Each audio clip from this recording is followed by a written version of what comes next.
Welcome to Journey Unto You. My name is Lorraine, and I am your host. I am privileged to be here with you. On this platform, we will explore all things autism and other needs within the community. I will share my journey and how it all got started. The weirds, the awkwards, and the uglies, and yes, the victories. I hope to encourage you, strengthen, and build up, and even get some questions answered. This platform is for anyone who has had autism on their path. So get comfortable, take a deep breath, and just listen in. There is hope.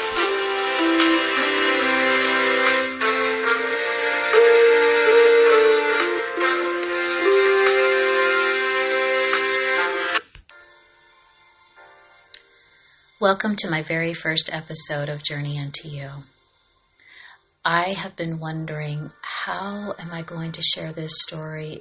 There's so much, it's so layered, and it's been many years for me.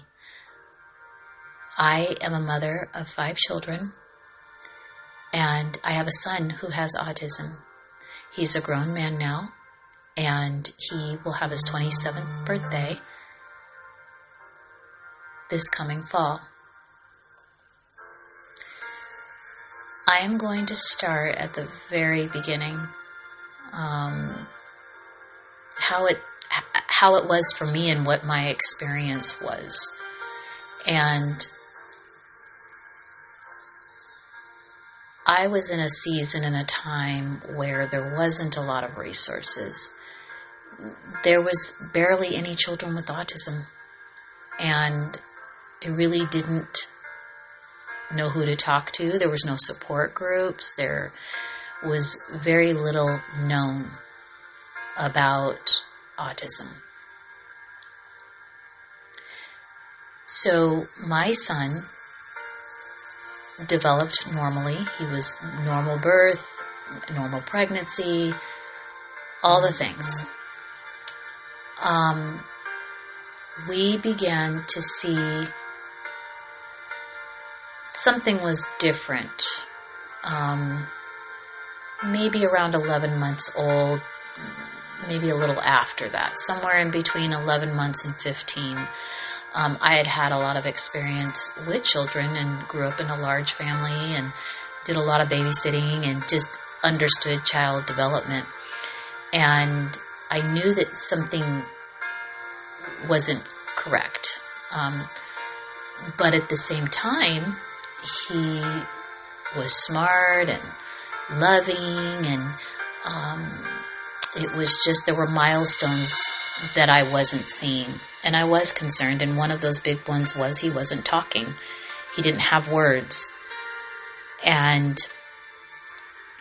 so I began speaking up a little bit about it to friends, and a friend of mine said, that her son was struggling with the same thing, and she said, you might want to check into that. He might have something going on. And so I took him to our pediatrician, who happened to be a friend of mine, and she said, Lorraine, I don't want to scare you, but I do want to have him evaluated for autism.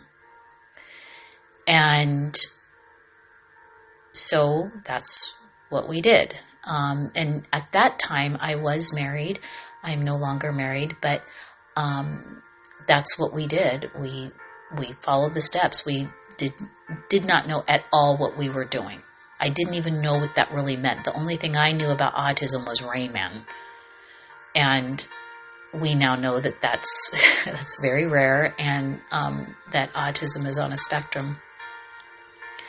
So she referred me to a wonderful psychiatrist, and we stayed with him for many years.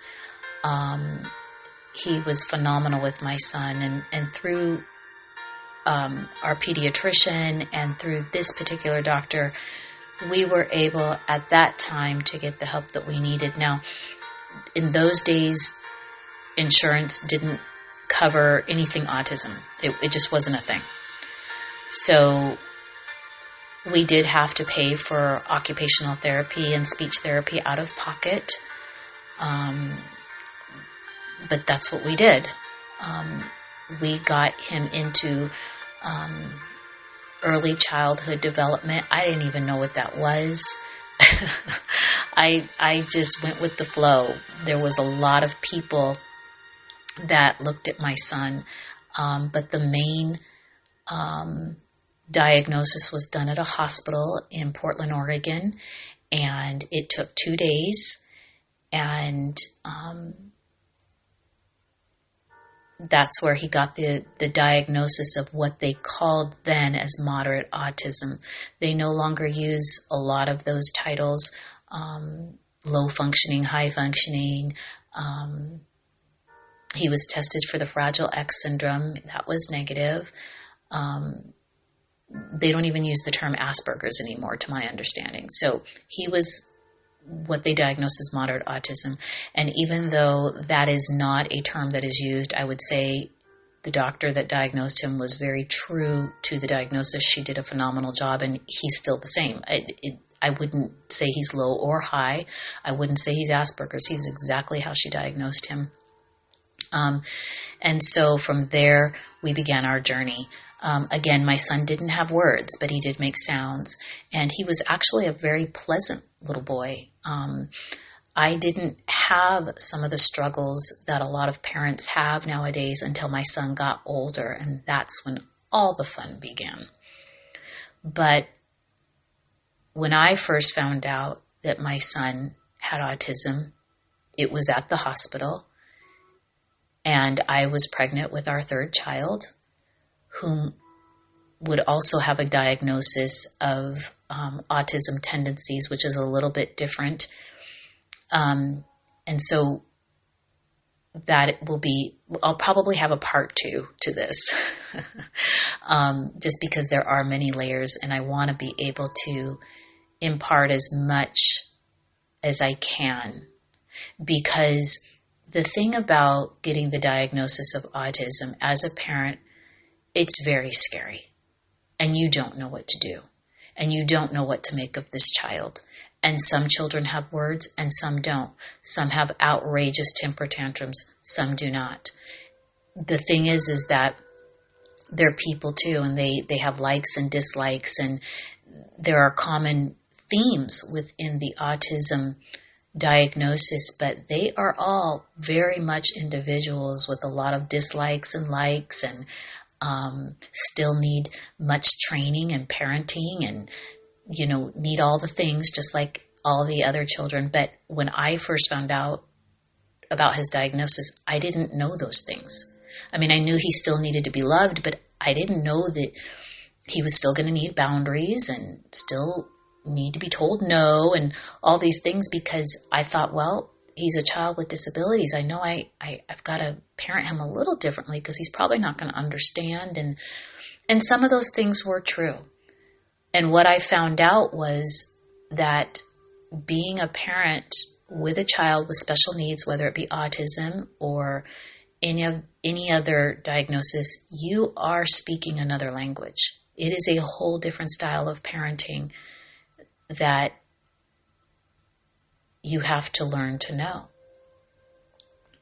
And my first reaction, and this is honestly what my first reaction was, I was in the parking lot, pregnant with our third child. He was due in 2 months from the day we got the diagnosis. I sat there in the parking lot and I said, "Thank you, Lord, for choosing me." I felt in a lot of ways privileged. I kind of felt special, that I was chosen to do this. I wasn't begrudging of it. I don't even think I cried. I just thought, okay, here it is. Here we go. And I just went with it. And so that was my experience. I don't know why I responded the way I did. It didn't freak me out. I didn't get all depressed. I just said, okay, I'm the mama of a special needs child. Here we go. And there I went. And we had some very good experiences. My son, we got him, he was almost 3 years old. We got him into special services, like I said, with early intervention. And that was very hard for me. I'd never left my son. We had already had a daughter. She was older. And I was a stay-home mom, so that was intentional, and I had zero intentions of leaving my children with anybody. And so I had to leave him for a time to get the assistance that he needed to get skills. But again, I didn't know what that meant. I felt like I was sort of being pushed into having to just trust these people that I didn't know from Adam. And it was rough. He cried and he couldn't tell me. He just had little tears trickling down his face. And of course I was pregnant and just a hot mess. I paced the halls of the, development center, the educational center. I think that's actually what it's called. It's not even called the same thing anymore now. They've developed and became this huge program. It was sort of grassroots when we came into the program, but we had a wonderful teacher, and they were just phenomenal with him. After trust was built and I saw that he was going to be okay, and I asked them, I said, is he going to be able to talk? And they assured me that yes, he was going to be able to talk. So as time progressed, he went to this program, I believe, every single day, Monday through Friday. And it was just for a few hours, but he did go and he did very well. He learned, Itsy Bitsy Spider and all these things. He couldn't sing it, but he knew it. He knew how to do the gestures, and he had sensory issues that I didn't know about. Again, there wasn't a lot of resources in those days. And his diet was very limited. He only liked sausage, breakfast sausage, juice, which I was not a juice mom, but it's just what it was back then. And I think he liked tater tots.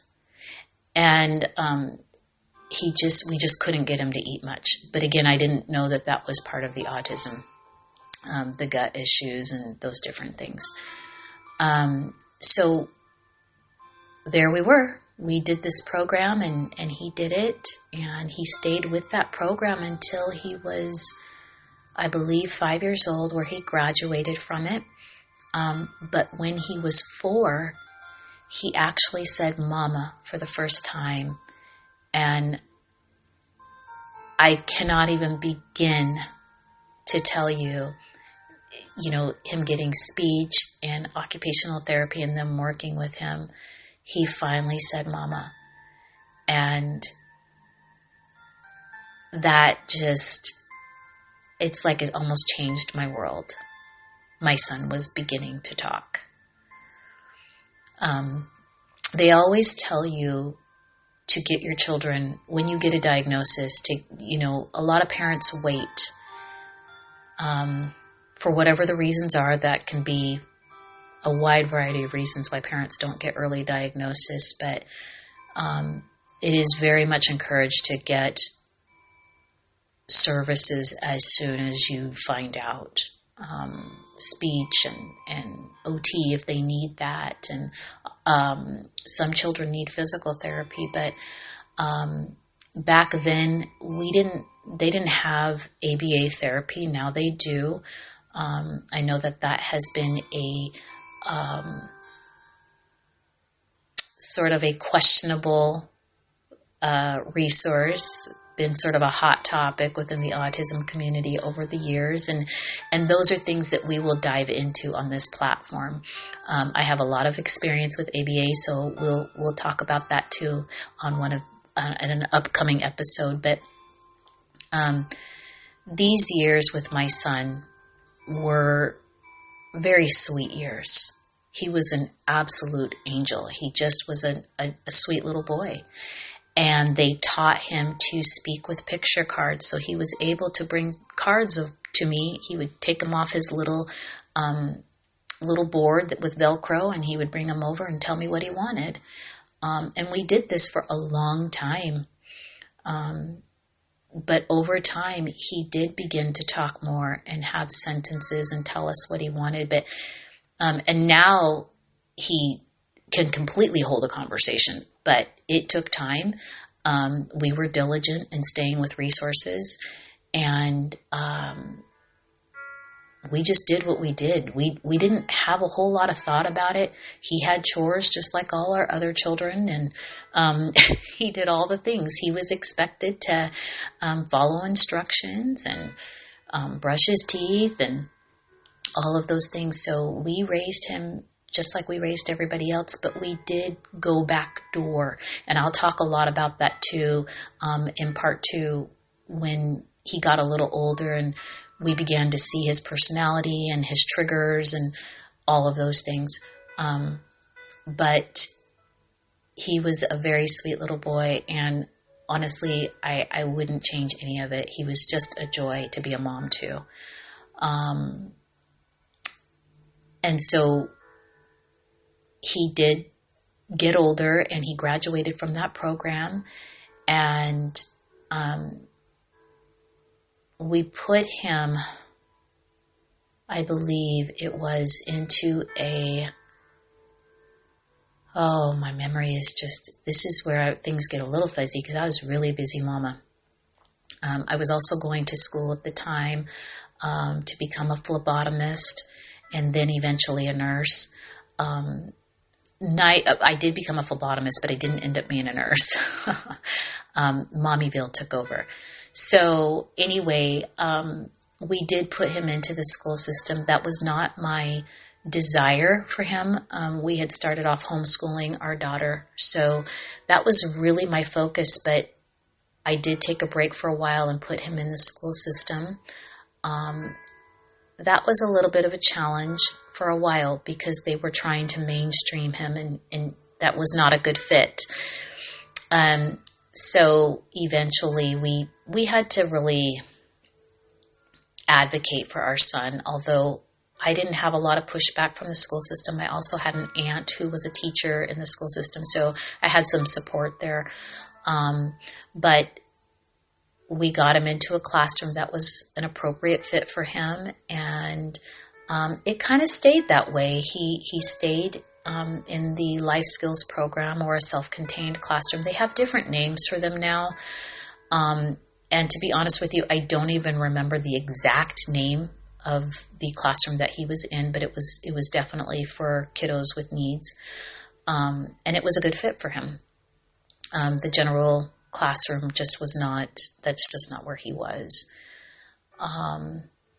And I know that there are parents who really push for that and who want that because they want their child to have the other opportunities. And that's been a very controversial thing as well. My thoughts and feelings on that are, of course, do what is best for your family, but do what's best for the child.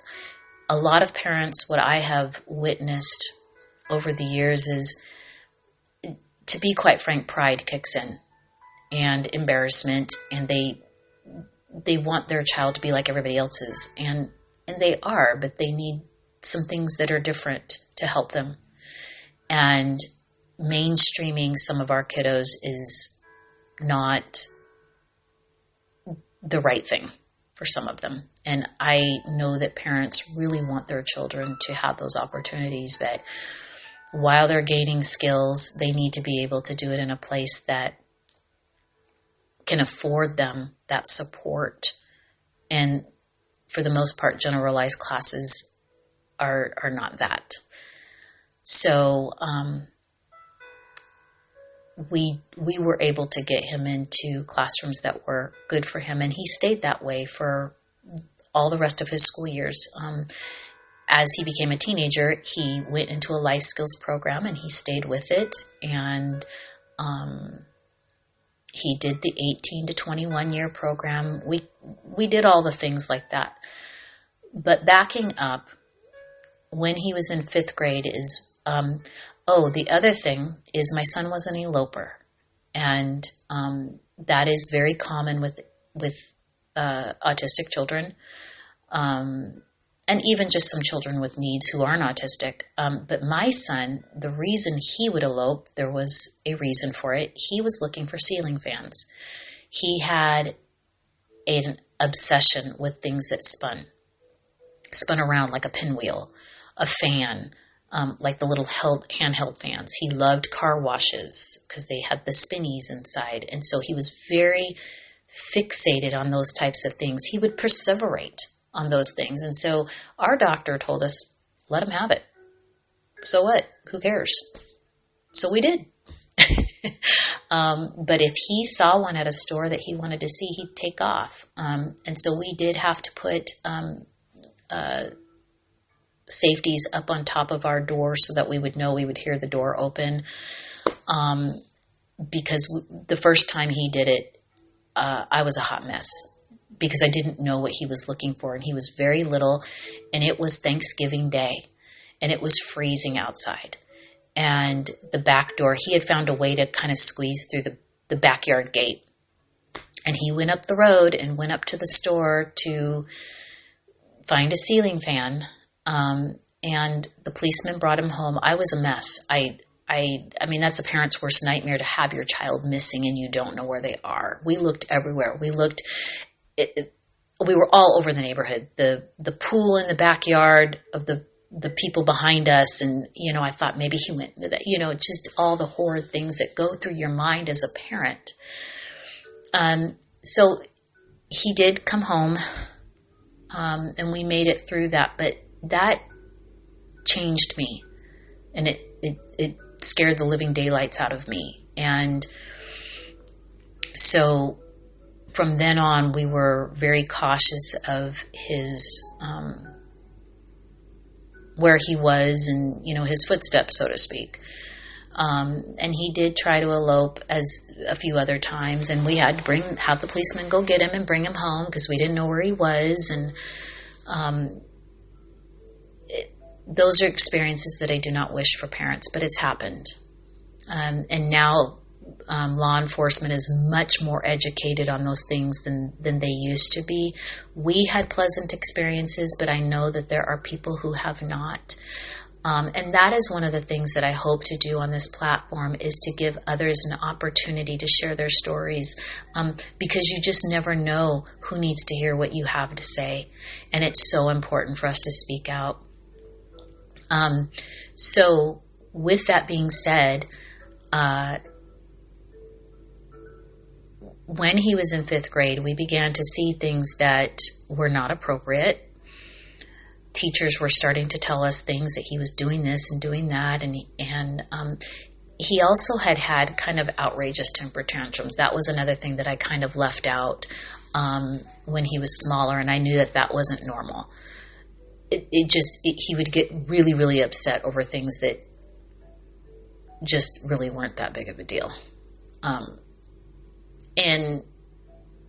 I didn't know what to do about it because they were really over the top. And I am old school, and I come from the old school ways of doing things. And that's how we handled things sometimes, but it wasn't always effective. And so we did seek the help of our doctor, who gave him a medicine that brought those temper tantrums down, and we did see results right away. So that's another controversial topic that a lot of parents, especially cultural, we're going to get into that too. I'm going to talk about, we are a family that is of color, and so I know culturally that medicines and doctors and things like that, with good reason, are sometimes not very welcomed.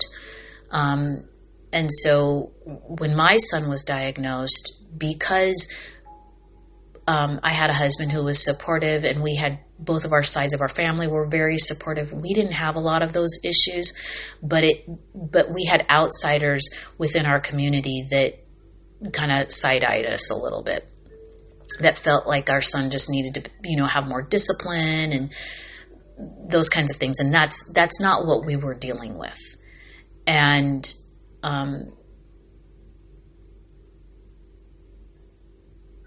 so there weren't a lot of children of color with autism either back then. Now that statistic has changed, and those topics have been discussed within communities as well that I've been a part of, and why those things have happened and shifted and changed as well.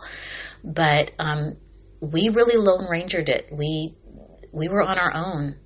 But again, we had a lot of support within both sides of our family, and our son was very loved.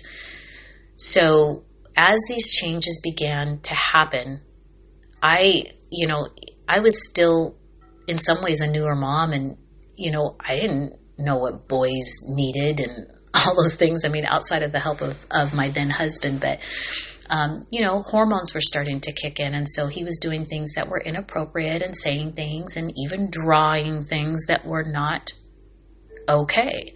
And really, quite frankly, I was mortified and very embarrassed. So we had to deal with those things and address them. And we did talk to him about how inappropriate those types of things were. And we didn't even know where he was getting those things. That was the odd piece during that time, because I was one of those moms. I didn't let my children watch anything pretty much outside of PBS and VeggieTales.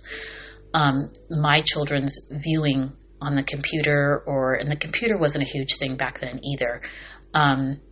We didn't have, all the electronic issues that we do now. So we just simply did not know where he was coming up with some of this stuff. We just didn't know. It was very strange. We didn't have books in our houses. We didn't have any exposure to inappropriate things. I didn't leave him at people's houses. So again, we were stumped with that and didn't have an explanation. So his 5th grade year was pretty much the caveat to the road to a lot of hardship. And our journey became very difficult. As we went into middle school, as it is for a lot of parents of atypical developing children, but ours was extra special. It was hard. It was very, very hard. He began to show more aggression, but it wasn't even yet at the level of what I would see it. We switched medicines. We did things. We still had a lot of support, but he still was not, he was potty trained. I never had any potty training issues, but at night he was still struggling. He was still wearing pull-ups and would have accidents at night. But those were the least of our worries at that time. We were more concerned about his behavior at school and safety and following his instructions so he could get his schooling in. He became quite difficult. I actually think that this is a good place to stop as I've began to introduce this journey, because I would like to actually sit a little more with this part of the journey, because it is heavy and it was a lot. And I ultimately had to end up placing my son in foster care. They call it, I think they call it therapeutic foster care now, but that was a whole situation that was very traumatic for our family. But I couldn't keep my other children safe. And I was pregnant with my 5th child. and his safety was at risk because my son became very violent. And so those are parts of the journey that I am going to share that are very real. I know that other parents have had to deal with it. My son now, he's wonderful, but he is 6'4" and he's a big guy. And so he just shot up, and we couldn't keep everybody safe. And so I'm going to share that in the next episode. But I want to thank you for allowing me to share my journey. And let's talk again. If you have any comments or questions or want to share your story, I am actually looking for stories to bring guests on from the community to share what they've walked through. I would love to hear from you. Shoot me an email. My email, it's all lowercase. It's journeyountoyou@gmail.com. That's JOURNEYUNTOYOU@gmail.com. Thank you so much.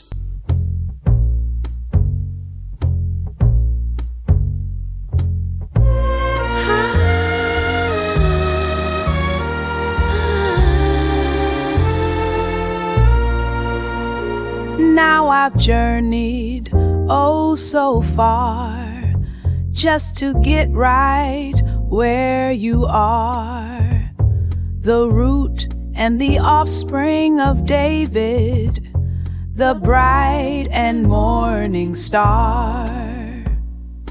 Though this cold road which I walked taught me to run to you, and you found me 'cause I was lost, but journeyed unto you.